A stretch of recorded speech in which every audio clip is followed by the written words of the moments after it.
Et si l'avenir du football africain passait par les réseaux sociaux? Ça vaudrait pas un bon entre-deux, ça, Philippe? Ah, je suis curieux de voir ça, Vincent. Entre deux.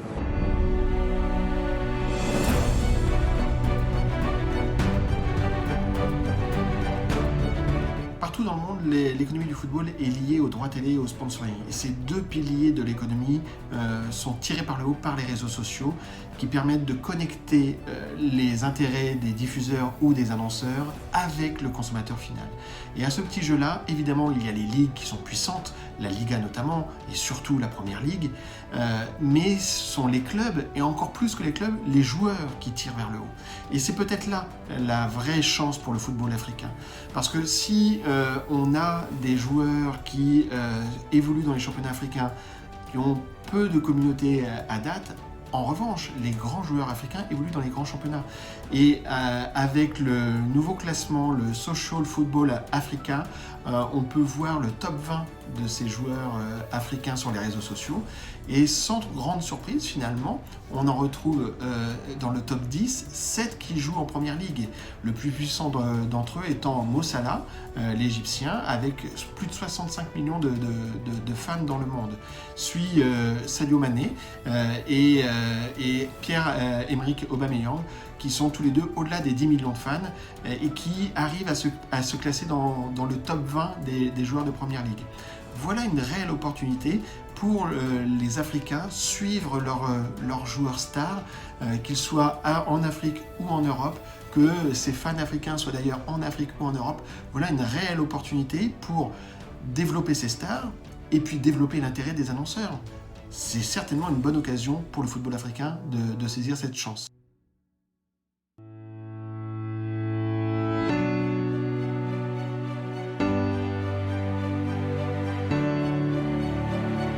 Oui, Vincent, c'est vrai que les réseaux sociaux sont un révélateur de la popularité des joueurs et donc de leur potentiel marketing, sponsoring. C'est assez frappant.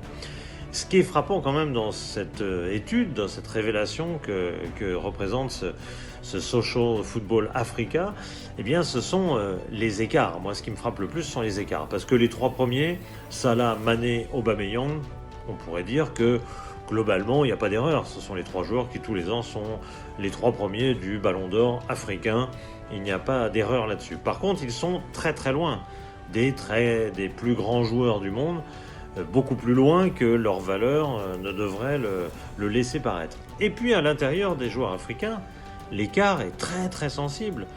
Salah est 4 fois plus de followers, que ce soit Instagram, Facebook ou Twitter, 4 fois plus que Mané, qui joue pourtant dans le même club et qui est d'un niveau à peu près semblable, Aubameyang étant très proche de Mané. Là, c'est très frappant et c'est là où on voit la différence de développement qui pèse, développement en électricité, en connectivité, et aussi en population, puisque l'Égypte passe les 100 millions d'habitants, et donc évidemment cela influe directement sur ces chiffres, mais l'écart il est considérable. Et il se retrouve également par la présence d'El Neni et Trezeguet, deux autres Égyptiens en 4e et 5e place, alors que là en valeur joueur ils ne seraient sans doute pas à ce classement-là. Là encore, ils sont égyptiens, la force de frappe économique de l'Égypte est frappante. Le champion d'Afrique, au fait, l'Algérie, Mahrez n'est que 6e et les autres sont au-delà de la 15e place. Quant au Sénégal, le 2e après Sadio Mané, puisqu'on parle du finaliste de la dernière CAN, le 2e, Kalidou Koulibaly, n'est même pas dans les 20 premiers. Donc il faut mieux être égyptien et il vaut mieux jouer en Première Ligue si on veut être bien classé. Donc dans ce classement, nouveau classement révélateur, donc le Social Football Africa.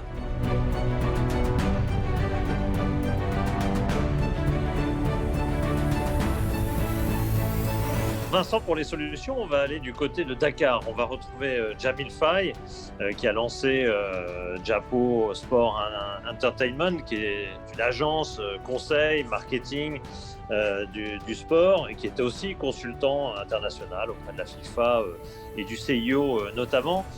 Jamil, est-ce que les réseaux sociaux, puisque c'est notre question, est-ce que c'est un enjeu essentiel pour faire pour faire évoluer la cote des meilleurs footballeurs africains? Je pense que comme les autres footballeurs non africains qui aujourd'hui ont pignon sur rue, si je peux me permettre l'expression, qui aujourd'hui ont une fanbase, comme disent les Anglais, qui est assez énorme et qui leur permet un peu de garder une bonne image auprès du public. Et je pense qu'aujourd'hui, les footballeurs africains aussi n'échappent pas à cette règle. Et on voit de plus en plus que les grands footballeurs africains sont très présents sur les réseaux sociaux et des fois même soutenus par soit des agences de communication ou autres qui leur permettent en tout cas de polir leur image et de rester en contact avec voilà, ces gens qui sont avec eux tout le temps dans les stades. Et on a vu aussi que pendant cette période de pandémie, ce sont des outils qui ont été utilisés par beaucoup pour ne pas perdre un peu le terrain, entre guillemets, ce terrain quand même assez important des fans qui leur permettent aussi d'accéder à des sponsors et autres. Néanmoins, les joueurs africains paraissent quand même assez loin des chiffres des plus grandes stars du jeu. Et en plus, il y a des discriminations, enfin des différences énormes, même à l'intérieur des Africains, parce qu'on voit Mohamed Salah, par exemple, puisque vous êtes à Dakar, 4 fois plus de followers sur Facebook, Twitter ou Instagram que Sadio Mané, alors qu'il joue à un niveau à peu près sensiblement le même et dans le même club qui plus est.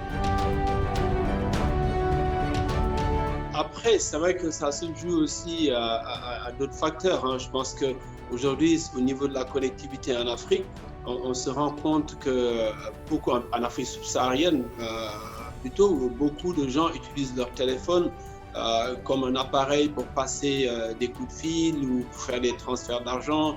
Et beaucoup ne sont pas sur Twitter ou Instagram. Il y a beaucoup de jeunes aujourd'hui qui sont, mais je pense que si on regarde la globalité des populations subsahariennes, ils sont peut-être sur Facebook, mais pas sur ces réseaux dont vous venez de parler. Après, c'est vrai que si on regarde le cas de Salah, il peut y avoir ce facteur connectivité, peut-être pour l'Égypte, avec une connectivité beaucoup plus large que le Sénégal, par exemple, si on compare Sadio Mané et Mohamed Salah. Mais il y a aussi le facteur population.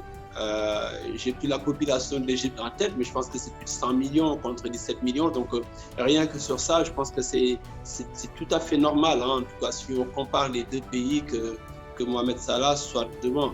Après, je pense que si vraiment Sadio Mané, avec la valeur qu'il a aujourd'hui, décide de booster un peu sa communication, je pense qu'il y a aussi des moyens de pouvoir booster pour peut-être pas arriver à ce niveau-là, mais pas loin. Finalement, Jamil, c'est insoluble parce que finalement, on s'aperçoit que c'est le développement du pays a une incidence directe sur finalement la popularité du joueur. Il vaut mieux être égyptien que sénégalais. Je dirais pas ça, mais après, je pense que, comme tu dis, c'est aussi question de stratégie, c'est aussi question de personnalité. Peut-être que Sadio Mané, peut-être qu'il ne privilégie pas au fait cette façon de peut-être de communiquer, d'être vu, d'être visible.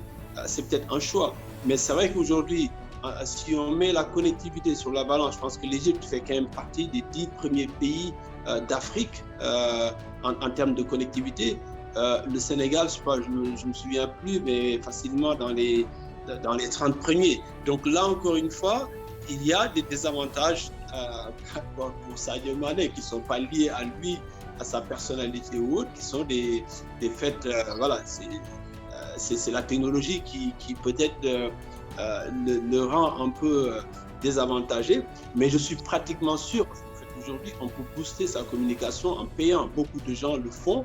Après, vous allez vous retrouver avec des Indiens, des Pakistanais, d'autres nationalités qui vous suivent, pas forcément parce qu'ils vous aiment, mais tout simplement parce qu'il y a eu un boost et là, vous pouvez rivaliser sur l'échelle. Peut-être que lui, ce n'est pas sa stratégie pour pouvoir être vu et concurrencer. Il a peut-être choisi d'être meilleur sur le terrain. Peut-être que c'est ça sa stratégie. Et dernière question sur la stratégie, justement, on voit que tous les premiers évoluent dans le championnat anglais.